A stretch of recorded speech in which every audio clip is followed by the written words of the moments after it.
那另两边为着拼公道，步速进展。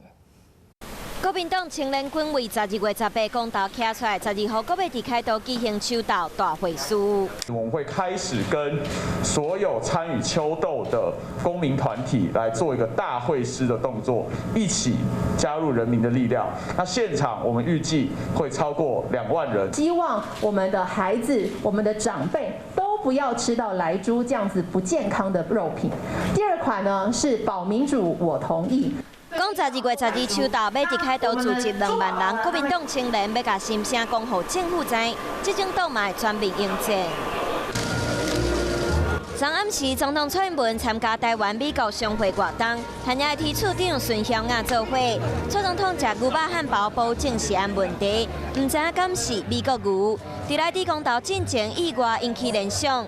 蔡总统嘛下令，予地方县长、首长徛伫第一线，同市长郑文灿嘛为公投来宣讲。关系到能源转型，关系到台湾是否能够接轨国际，关系到我们的民主，是不是能够建立稳健的制度。 开放进来的美猪只占我们肉品、猪肉肉品类0.3%，比例非常的低了哈，表示说台湾人就是喜欢吃我们自己的国产猪肉。 包括新竹市长林志坚嘛宣传死的无同意，民进党共心协力要来对抗国民党。